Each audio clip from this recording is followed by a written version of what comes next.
Okay, Steve, can you hear okay? Okay, I'm not hearing you. Let me try this. Okay, how about now? Uh, Not hearing Steve Boyd.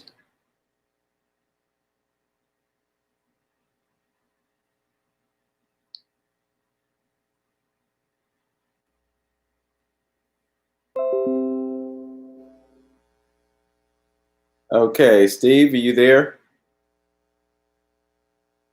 Thank you. Your mic might be muted.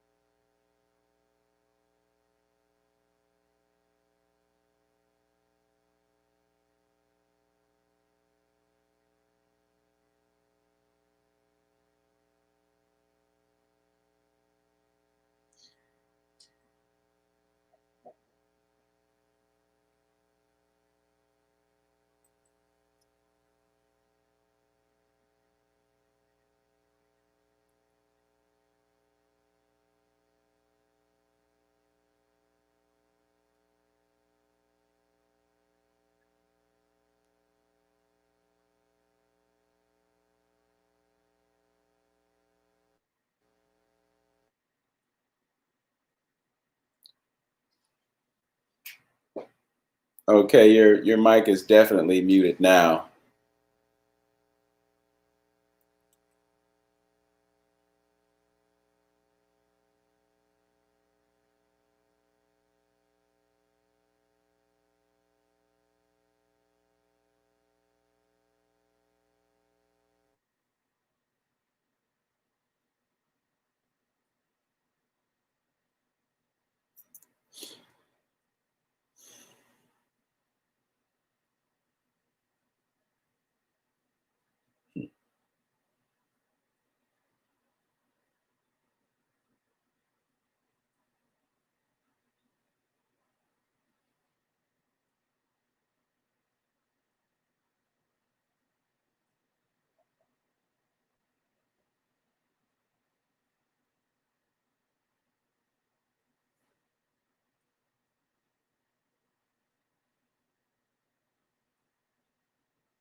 Okay, I heard something click when you just did what you did. It unmuted your mic, but I still don't hear you speaking.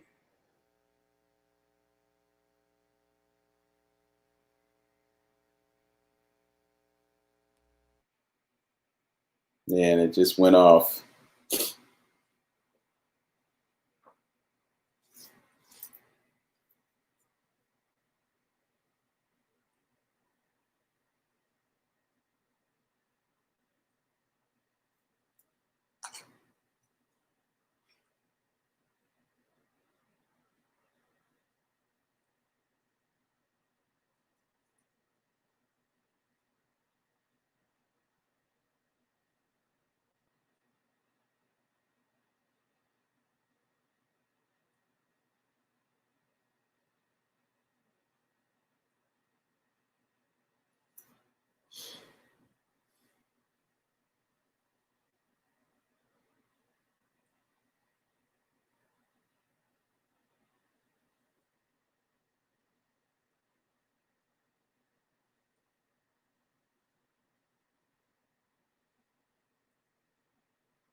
So we're gonna make this an experiment of sorts. We just need okay, Erica.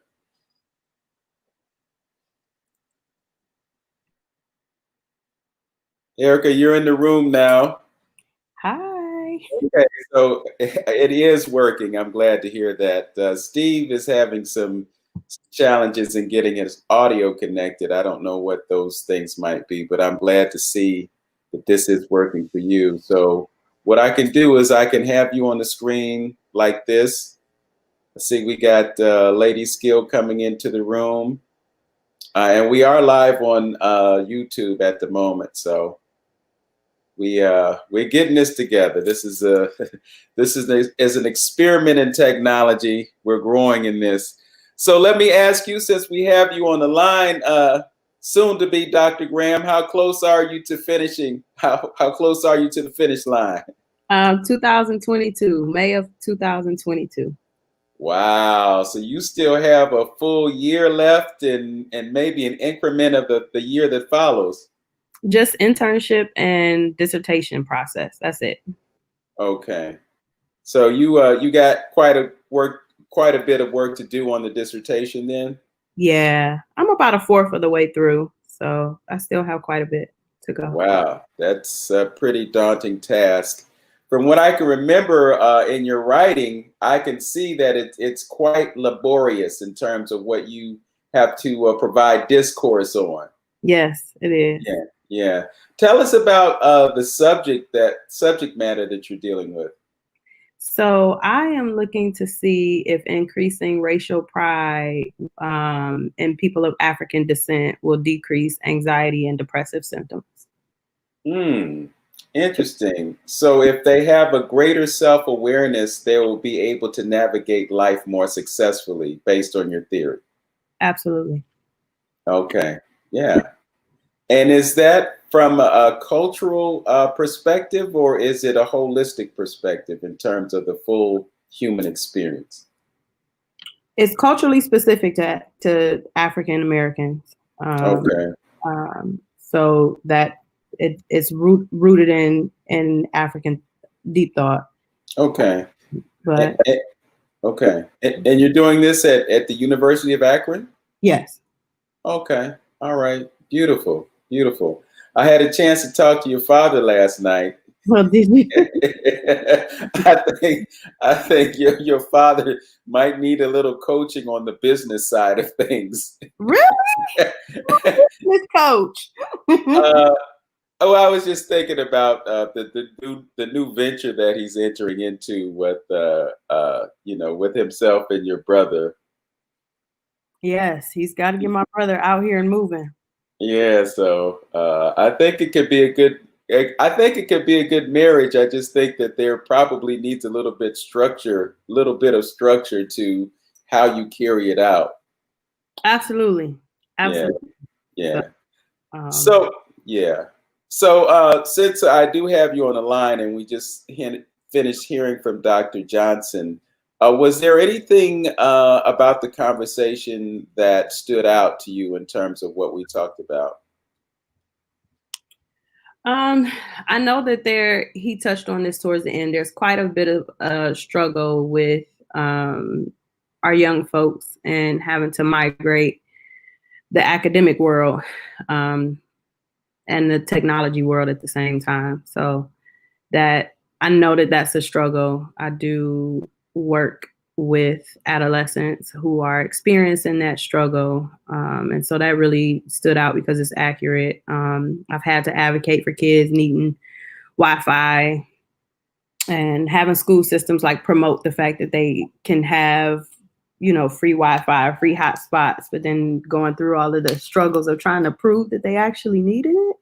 Mm-hmm. So there's still quite a bit of barriers and red tape with trying to get the kids the academic needs that they should have.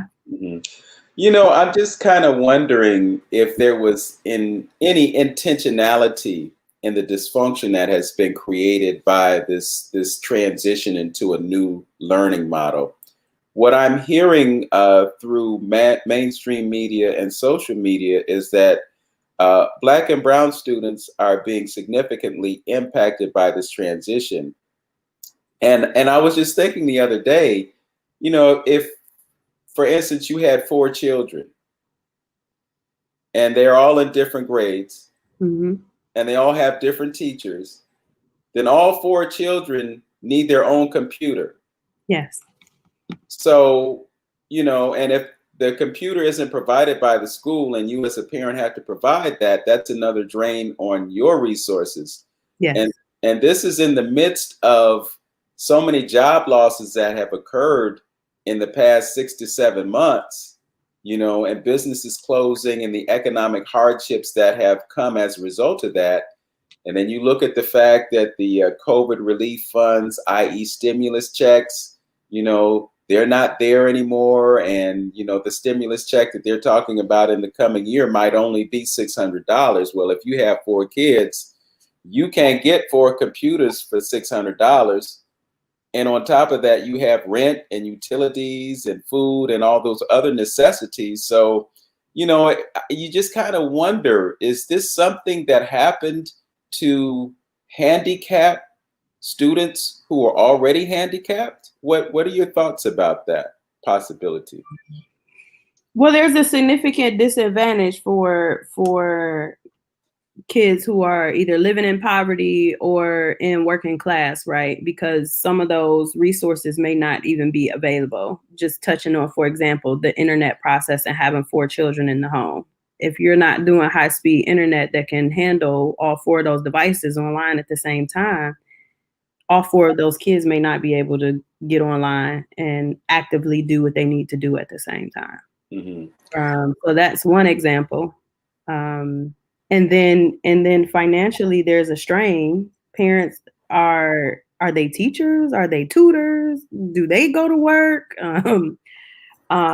Financially, there's a burden. So there's a lot of stress and anxiety in our community right now around this. And the kids who have special needs, a lot of adjustments have been made. I know some school districts are identifying kids to still come into the building. So that's like a health risk, but they need the services. So yeah, they're most definitely at a additional disadvantage. Some of the kids that I work with who do have like IEPs have intervention specialists and such, and some of those folks, bless their hearts, take the kids individually because that's the way that they can concentrate, and then they get overwhelmed, and so it's just like a lose-lose situation all around the board. Mm-hmm. I'm also thinking about a child having to navigate this new normal. I mean, when you're 6 years old and you're sitting in a classroom with other students and you have a teacher that's right there that can give you some hands-on instruction or hands-on learning, and then you put that child in front of a computer screen and you say, sit here for 5 hours and be totally engaged. It's not in the nature of a 6-year-old to do that. Unless, if they're playing video games, that's one thing, because they're having fun throughout this process. It's not about learning. It's about being entertained or having your brain entertained. So they might be, able to do that. But to actually sit there in front of their computer and be completely engaged and not be a normal kid, because, it's just not, it's not the normal human experience. What impact do you think that it's actually having on our young people, specifically those who don't do well with those circumstances? There's a level of uncertainty that they'll have the fundamentals that they'll need for the next grade, and that they'll meet the milestones that they need to meet in this grade level. And so they could potentially be a grade level behind once they enter into the next grade next year. I know grading is a lot more lenient, so kids will get kind of passed on and pushed through the system. And so if unfortunately, some of this ends up lying on the parents, like if you're not doing additional stuff at home to make sure that your kids are actually integrating this information and keeping it and holding on to it, they may not be ready for the next level of education, but they may end up getting passed through. So, in essence, what you're saying is that one of the major impacts of this pandemic in terms of our education and specifically for our children is that they may not be able to advance through the system as successfully as they did before. Correct. Correct. Yes. So, another concern that I have, and I think you may have briefly touched on it, is the resources for parents. I mean, we're expecting parents to be teachers now, and if I had to sit down with a child right now and go through math the way they're doing it now versus the way I did it when I was coming through, I would be completely lost. It kind of reminds me of a D.L. Hughley joke, where he was saying, well, can you give me the answers? Give the parent the answers so that that they can help their child get to that conclusion from an informed basis. Because if the math is fuzzy, then you're not gonna know the answer either. So it's like the blind leading the blind. It is definitely the blind leading the blind. I am not a parent yet, but parents, I know the struggle is real right now. You're dealing with the financial aspect. What resources do you have? And now you got to wrestle with the kids and make sure they're sitting in front of these computer screens, they're engaged, and then you have to know a little bit about it to be able to help them too. So there's a lot of stressors involved in that process. And you got to be able to do this homework and schoolwork the way that these teachers are teaching it. Right. I remember entering into my doc level stats class, not doing stats the way that particular professor wanted me to do stats. She's like, who taught you stats? So just thinking about that experience, like if parents are helping with homework and it's not the way that teacher wants those steps completed, it's wrong.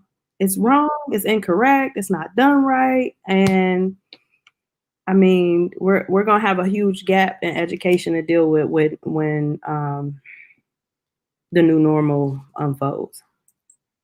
Another thing that I thought about was how you manage the learning process for multiple students in a relatively small space. I mean, if you have 4 children, more than likely you probably don't have 4 bedrooms. So you have to have different spaces for each child in a way that doesn't interfere with the experience that the other student is having.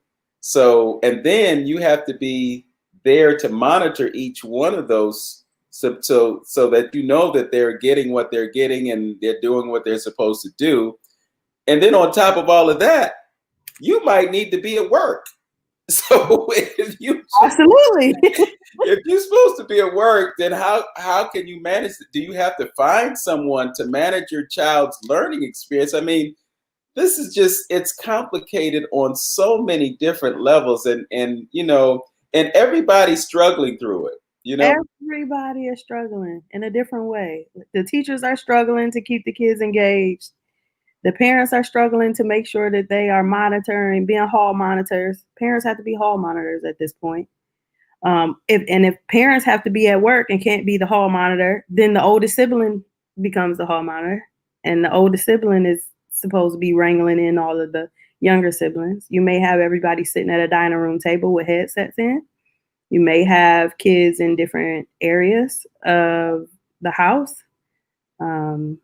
I can absolutely not get any work done in my bedroom, but if that's the only room that I have that's isolated from the rest of the household, how engaged am I sitting on my bed looking at my teacher?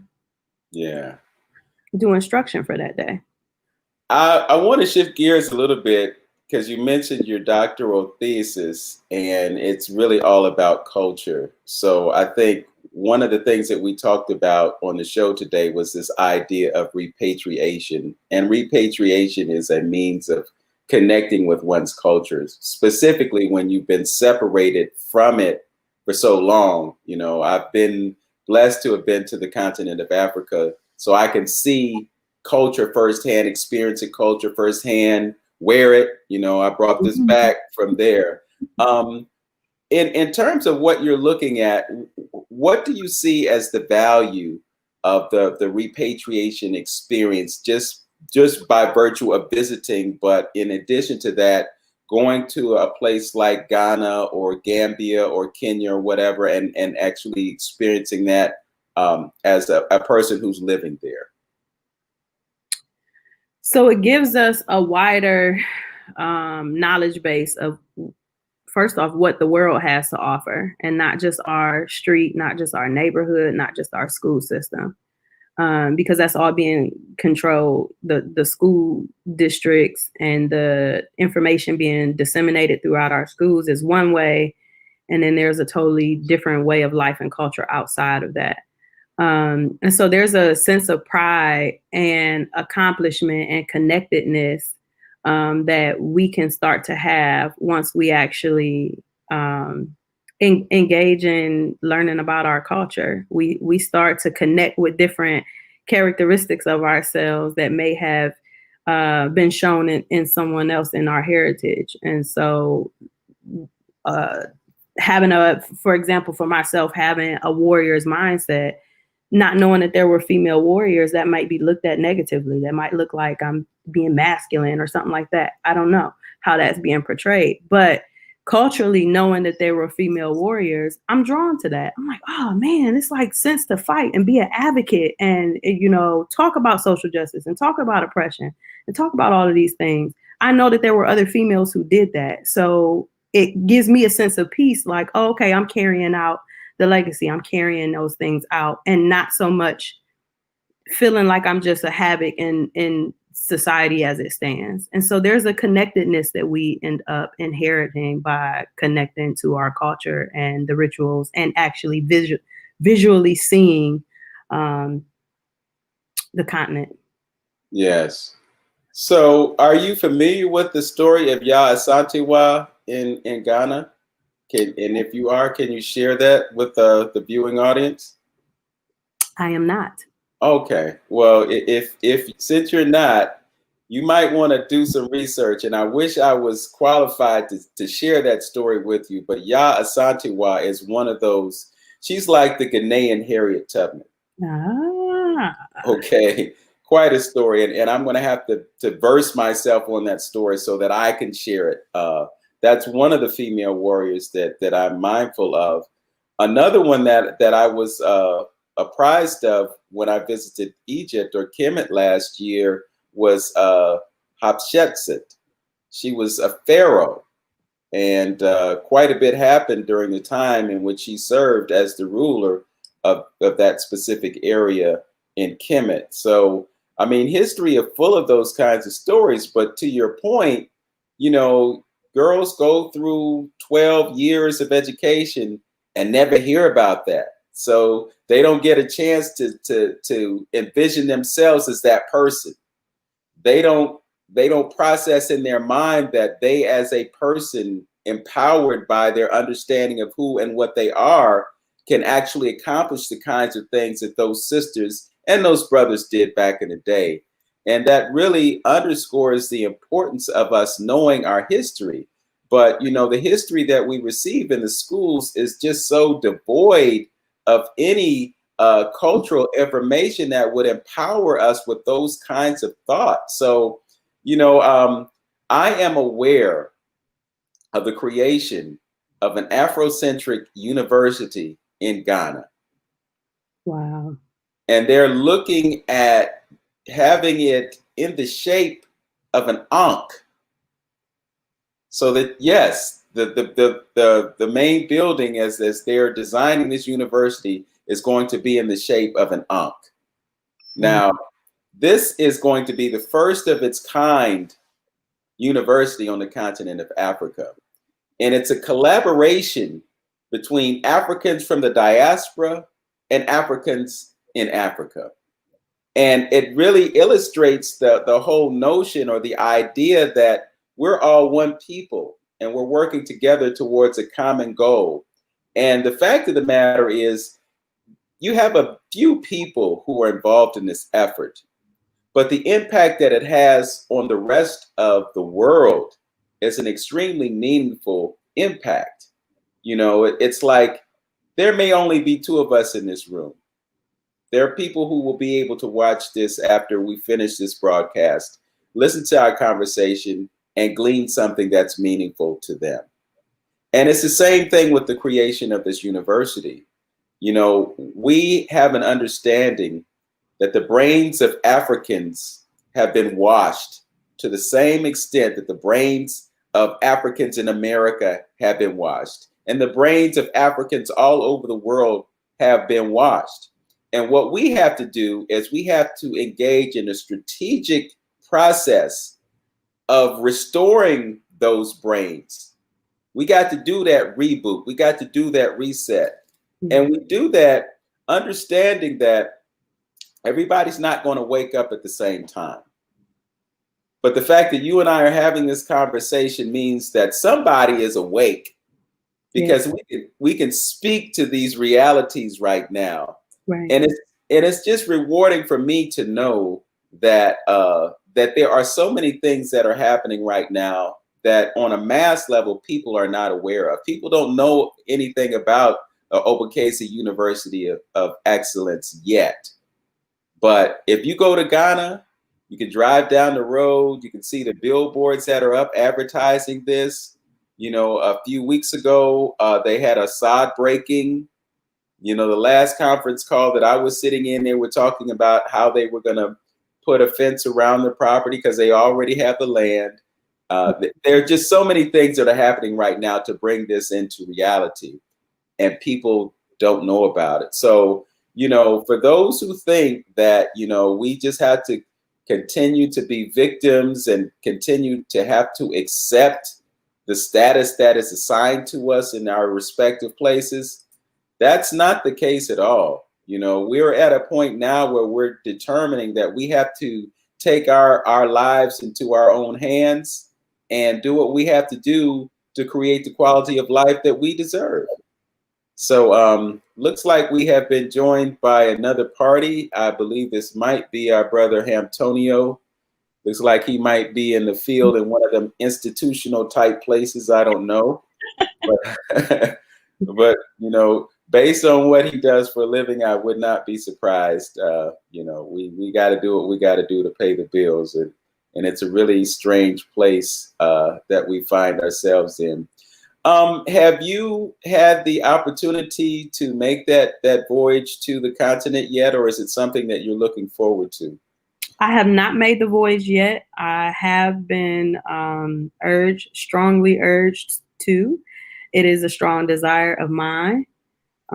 So when that avenue is created, I'm willing and Okay. I'm ready to go. Okay. I am very excited to hear about this symbolism of this university. This was sticking.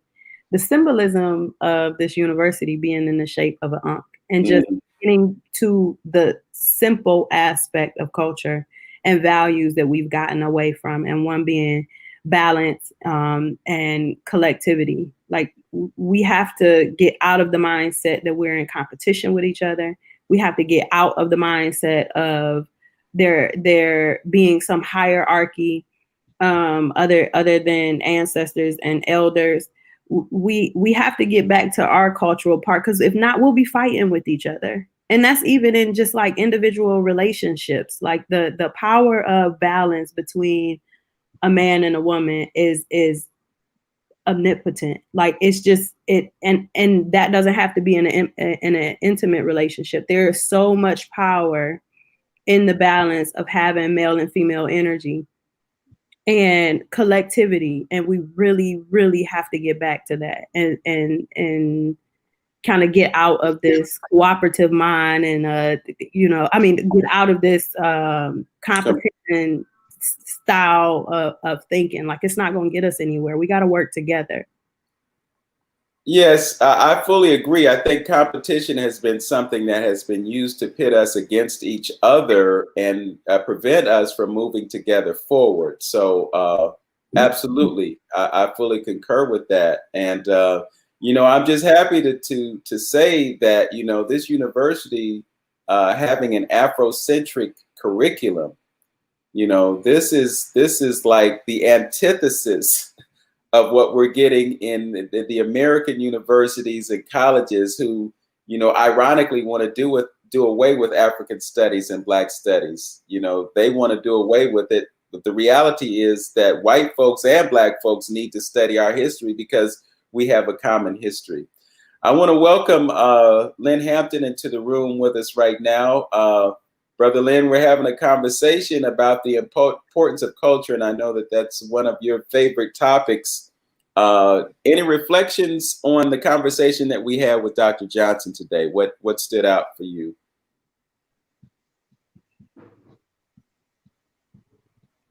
Were you speaking to me? Yeah, I was. I was just asking. Oh, yeah, I'm having a crazy connection, so I'm not always hearing what everything. Okay. Yeah. It was just reflections on the conversation that we had with Dr. Johnson today. Yeah. You know, his comments about. Go ahead. Yeah. I thought it was a good conversation. Again, always with me, a necessary conversation. Something we just like, with redundance, got to keep repeating. That's what the great marketers do when they're trying to sell anything. They market it and sell it to you until it's second nature to you get your point through. So, personally, like I said, I think it's a necessary thing. I think it's a missing link. It's a void that's been, in our lives and in our community for a long time. And I'm thinking it's starting to, to come around and show itself. I really do. And I think it's a movement, and it may be cosmic as well, because a lot of things are going on in the heavens and the cosmic, and I'm trying to pinpoint it and seeing its relationship to what's going on the planet itself. So it's very interesting, and I think Brother Umar touched on some good points. And this whole Pan-Africanist movement is something that I think was born in this particular country, and we're going to have to play a major role into making that happen and bridging that gap and making those connections. And I think that's one of the reasons.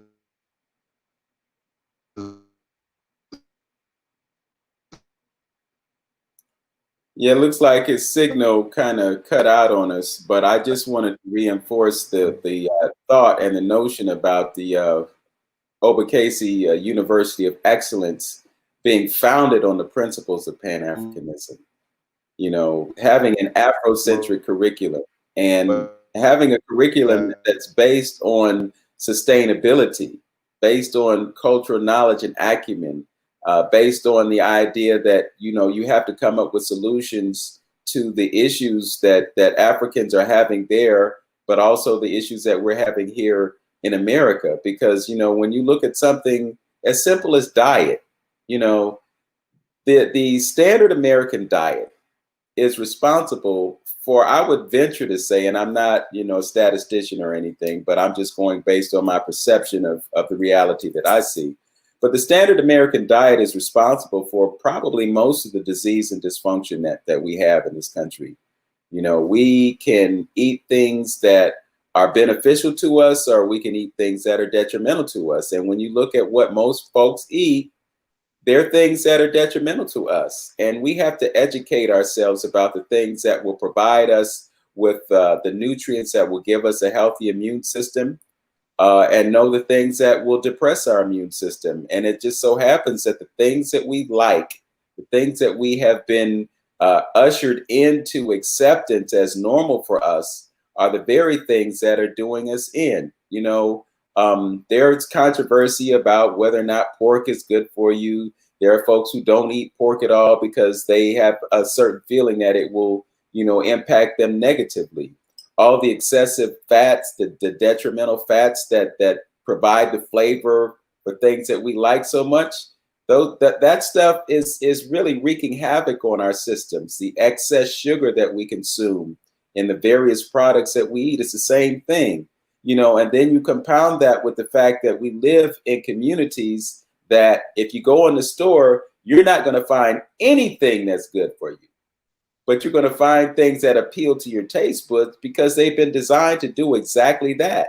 And you substitute the nutritional things with those kinds of things that send you to the hospital and then send you into a spiraling paradigm of addiction, because they give you a drug to treat what you came there for, and then the drug that you take causes something else to happen, and you take another drug to combat the side effect from that drug, and before you know it, you're on 10 different drugs, and there's a compound effect with that.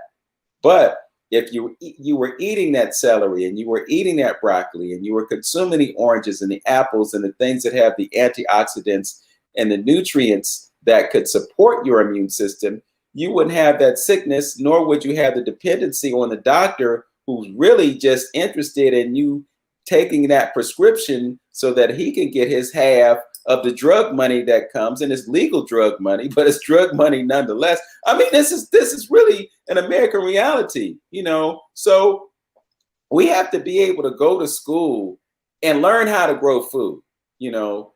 And when you look at the history of Africans who were enslaved, what did they use them for? They brought them over here to engage in agricultural processes that would support them being sustained with food. They gave us the scraps. We turned the scraps into delicacies, and then we embraced that whole notion that, you know, we got good food because this is what we've eaten all that time. But, you know, we're not adapting to the idea that, well, perhaps we shouldn't put that ham hock in the greens. The greens got calcium in them. The greens got antioxidants in them. We had the right idea with the greens, but then we had to put the pork fat in there and poison the greens so that the greens that were good for us, all of a sudden now we got issues. So I think it's just beautiful that, you know, that they're going to have an agricultural element in terms of the curriculum of this university, so that, you know, Africans there, and it's going to be a virtual school as well. So Africans over here can take courses at the Obakese University of Excellence, even though it's in Ghana, and vice versa. So I'm really excited about it. I'm happy to just be aware of it. I mean, we can all be involved in supporting the universities. You know, sometimes it might be as simple as making a donation, or it might be, in your case, soon to be Dr. Graham, it could be creating a book that could be used in that curriculum to provide education and instruction for students who take advantage of it. So, you know, I just wanted to drop that in there. I know folks don't know about it, and it's in the building process, but I just want the world to know about what's happening, and it's happening because of people from Cleveland, Ohio, and across the country. It's not just Clevelanders. I mean, the ambassador to the Bahamas is involved in this. You know, we have Afrocentric scholars that are involved in this. We've got everyday people. You know, there's a brother from Cleveland who is actually, he's there now to build the borehole that will provide service for this location where the university is going to be constructed. The very same person who was responsible for digging a borehole in my home village of Atonkwa, Ghana, near Cape Coast, between Cape Coast and Elmina. So we're on the ground floor of something extremely significant. It's historic. It's groundbreaking. We're making history as we speak. So just wanted to bring that into the conversation. So Brother Hamptonio, Dr. Johnson mentioned that he wants to come to Cleveland to do a book signing. Did he have any further conversation with you about that? No, not right at the time. I just thanked him for being on the show and everything. But you know, we said we'll touch back bases maybe next week about it. Start looking into it. Okay. But and going back to your comments about the eating piece, you know, they say, you know, mind, body, and soul is all related, and I think a lot of people sometime in our you still there? Can you still hear me? Yeah, Okay. still hear you. Okay. In our religious fronts, you know, they tend to, you know, deal with the spirituality part, but they don't deal with this physical part in its relationships. And a lot of times when we go to these educational programs, I'm sure maybe Dr. Graham may have they talk about different type of learnings, you know, learners of some people being visual and, you know, have to touch and things like that. But we never get into how, at least the ones that I've been to, they never get into how the food affects the learning process. And, you know, being that you are what you eat. So I think that's very important, you know, how the food dictates, you know, your mentality to agree. And in essence, when you start dealing with spirituality, all your senses play a role in getting you to that level of spirituality that you're trying to get to. Your smell, your sight, your hearing, those vibrational things. That's what the drum was important in dealing with Africa. That's why they talked about smells with frankincense and myrrh and different things that cause your level of spirituality to accelerate to a certain level, things like that. The food, all that play, all those your five senses, or even to sixth sense, play a role in being a conduit to help you reach the level of spirituality that you're trying to go. And I think those are some techniques that we have lost over the way and over the course of understanding being in this Western society, that it's all related. It's all related. So if what you put down your mouth don't affect you, try drinking some type of intoxicating beverages and see how it affects you, or how you feel, how you think, and things like that. So naturally, if something good that you put in your system is going to affect you in the same manner. So we have to, I think, far as the University of Okese University, it'd be interesting to put in something, relative to what role the diet plays.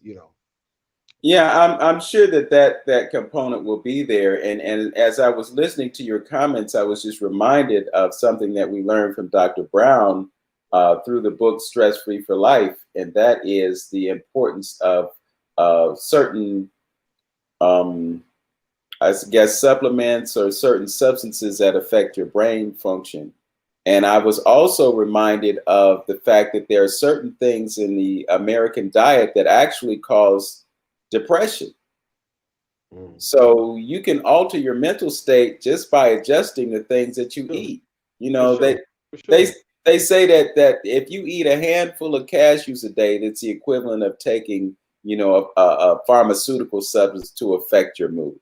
When you talk about, you were talking about aromatherapy. You can use scents to affect your well-being. So if you're having trouble sleeping, for instance, you can spray some lavender on your pillow.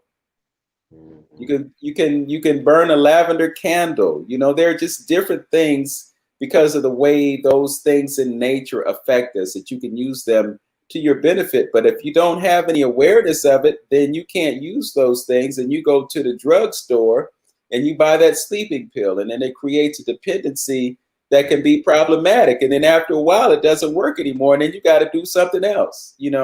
But when do you get to a point when you say, okay, well, maybe I should try meditation? Maybe I should go for a long walk and get the endorphins flowing in my body and experience some positive benefit from that. When do you start making those lifestyle changes that can be conducive to a better quality of life versus doing the things that they would have you do for their benefit? Because everything is about money. They want to sell you those Cheetos or Doritos or whatever so that they can make money. And you're not thinking about their profits. You're just thinking about buying something that has been engineered to hit that bliss point, so that when you put one in your mouth, you want to put another one in your mouth. And then before you know it, the whole bag is gone. And you don't know why you ate the whole bag. You just know that it tasted good while it was going down. But then an hour later, after the crash happens and you experience that discomfort, and then you reach for the Rolaids. It's just a perpetuation of one substance after another. And they get paid. They get paid when you buy the Doritos. They get paid when you buy the Rolaids. You just got pimped through that. When you could have chewed on a piece of mint, or you could have done something to get the same effect and live a much better quality of life.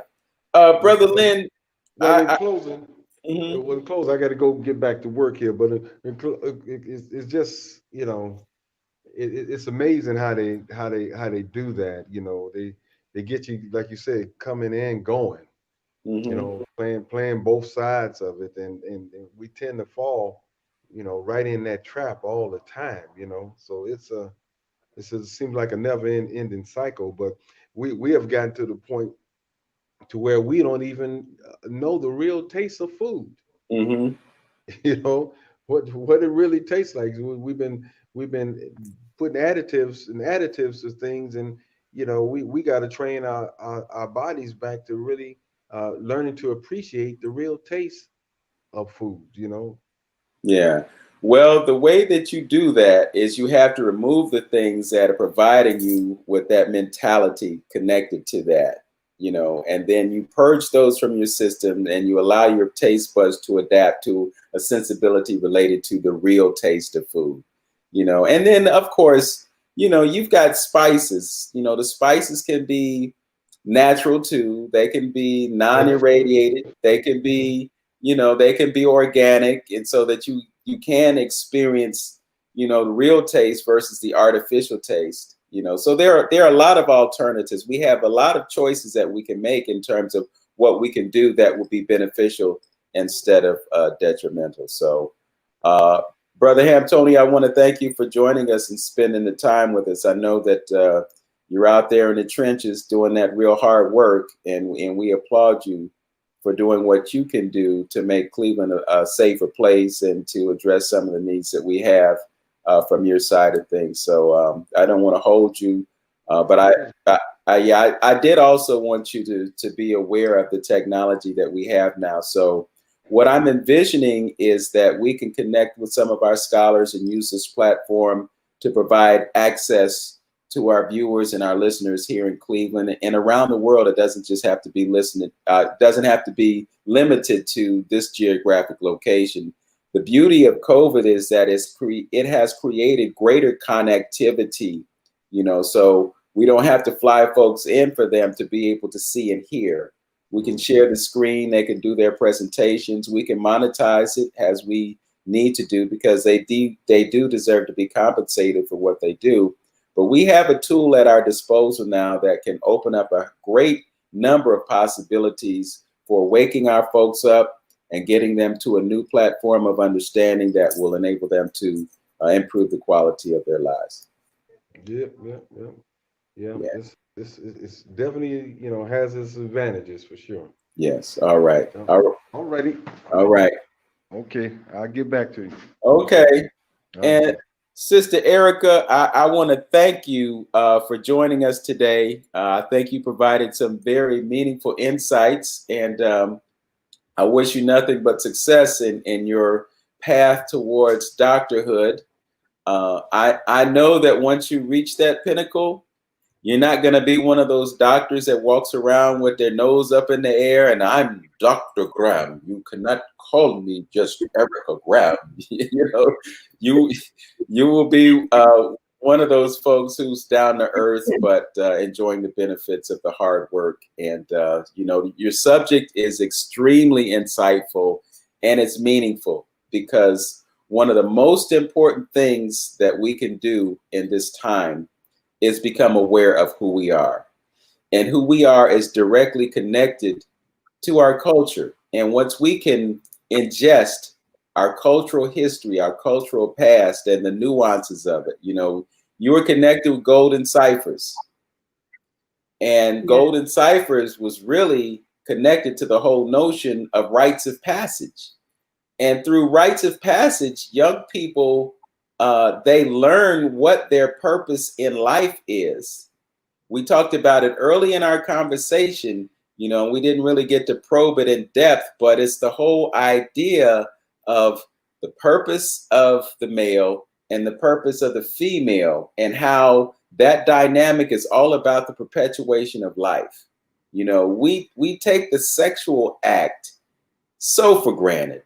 Yeah. We engage in that for gratification, when the purpose of it is perpetuation. We perpetuate our culture by bringing more into the world, because what we're actually doing is we are facilitating the re-entry of our ancestors into the present world to continue the work that they started before they made transition. We all go through a process of living these lives to learn lessons, but ultimately it's about us being resources to those who are in our environment. We have different skills, we have different talents, and we have these things so that we can have a beneficial impact on the lives of those who are around us. So living in our purpose enables everybody to have a great quality of life. But what we do in America is we go to school, we get a job, and we pay debt.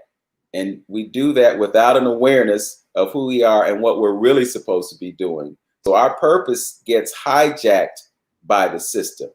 So what we got to do right now is we got to wake folks up to what they supposed to be doing. And you do that by creating that self-awareness that you speak of. So when that young girl, she reads the story of Asante Wa, or she reads the story of Harriet Tubman, A Sojourner Truth, or to contemporize it, if that can be a word, Kamala Harris or Stacey Abrams, or any of the sisters who are out there doing meaningful things, or Madam Chiambori Kwao, to see a sister like Madam Chiambori Kwao. I don't know if you're familiar with her. Have you heard of her? No. She was the ambassador to the African Union.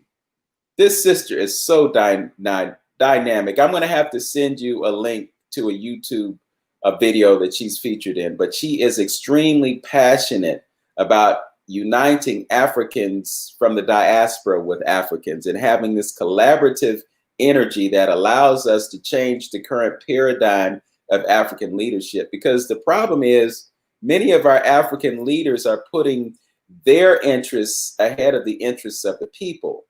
And that's how, the Chinese can come in and develop infrastructure for their businesses, but not, do it for the benefit of the Africans. It's how the Chinese can come in and insist that their workers carry out the work and deny the opportunity for Africans to work. So what we've got to do is we have to change the dynamic of African leadership so that they become less controlled by the interests of the European colonizers and the Asian colonizers, because they want to move millions of Chinese to Africa. Wow.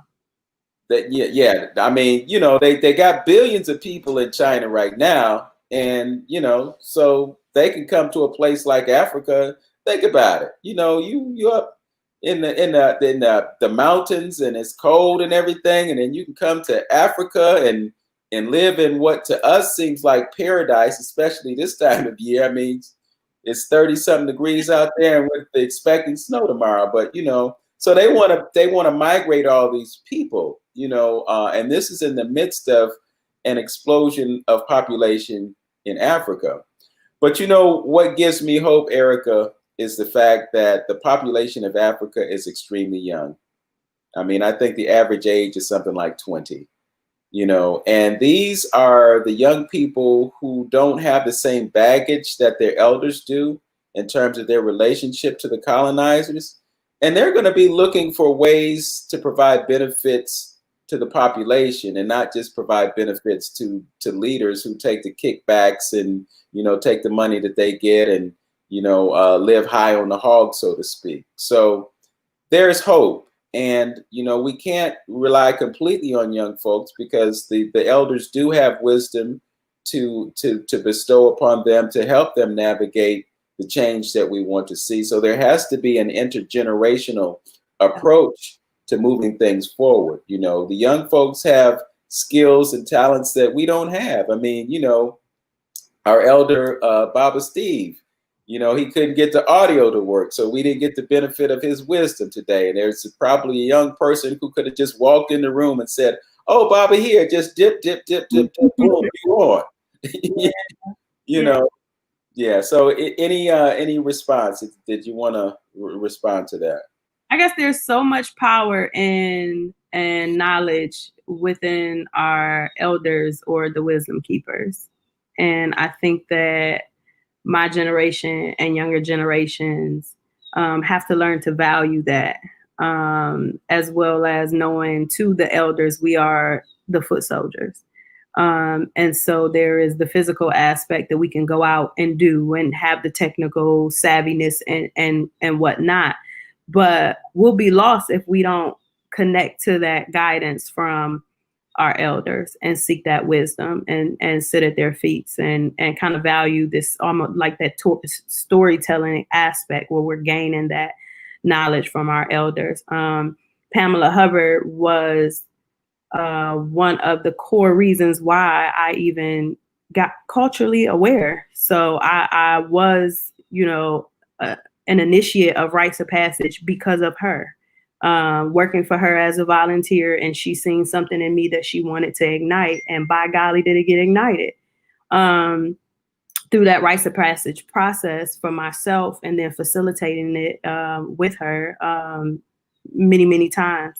So I have her and Elder Paul Hill to thank for that. So there's just so much that, and then once that happens to you're indebted to pull others up. That concept of Sankofa, that you continuously go back and fetch it, go back to fetch the knowledge, go back and pull someone else up. So as that process happens, I am looking to elders and also pulling up young people at the same time, and that's how this is gonna work. Yeah, I share a similar sentiment. For me, it happened when one of my contemporaries just planted a seed. My brother Watabu Okanta, first he told me, "You're a poet." I'm like, okay. So then I started taking poetry seriously, and I haven't looked back. He introduced me to jazz. I was a musician. I wasn't playing jazz, but now I'm a jazz musician. He talked about the importance of going to Africa, and then, I went in 1981, I went in 1984, I went back in 1992, and in 92, I went to Egypt for the first time. Put my feet on the soil of Kemet. I saw the Great Pyramid at Giza, and I had a transformative experience at that point in my life. I didn't fully understand the impact of that moment, but when I came back to Egypt in 2019, I got it, but I think also it helped me realize that there is a connection between West Africa and Northeast Africa. There's a connection between Kemet and the Akan people and the symbols, the Adinkra symbols, and all of that. And so it's really interesting when you make those connections and you immerse yourself in the understanding that this is who we are and this is what we can do.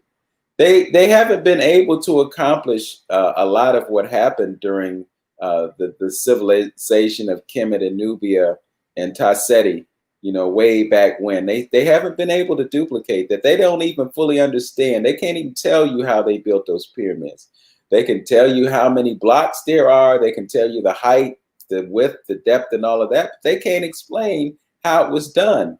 But one of the reasons that it was able to be accomplished is because the people at that time had a higher level or greater relationship with the spiritual world that enabled them to do things that we don't do now. And, when you talk about Sankofa, we got to reach back there to uncover that knowledge that can empower us to do those kinds of things and greater things. Yeah. So it's just so important for us to connect with our culture. And I'm really hopeful that what you write in terms of your dissertation is something that can take people to the next level of understanding that idea and empower people to embrace it. So with that, we've been on for an hour, and I appreciate you so much for coming to the rescue, because aside from that, I just would have been on here having a conversation with myself. And that's, for me, that's really boring. I'd rather ask questions and let folks, engage in discourse. So Erica Graham, thank you so much. I'm going to make sure that I tell your daddy about this. I know he'll be beaming with pride as he sees his baby girl on the computer screen, and have a much better day today than he had yesterday. Well, I appreciate the opportunity. I know it was impromptu. Mm-hmm. I thought I was coming to seek knowledge. I was coming to listen. Yeah. Ended up engaging in some dialogue that was very much needed, and very provoking. So I'm grateful for the opportunity. I think we tried out a new media stream, and it's pretty cool. Okay. And also know that we're going to rely on you as a subject matter expert. So we'll do this again. It's just so important for folks to connect with real people that they know.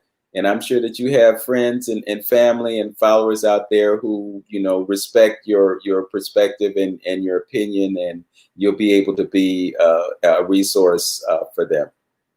I humbly accept that, and I'm ready. All right. So with that, and I hate to disconnect because we got 4 folks who are watching us out there in TV land, so to speak. But peace and blessings to you, and we shall talk soon. All right, peace. Take care. All right. All right. Peace.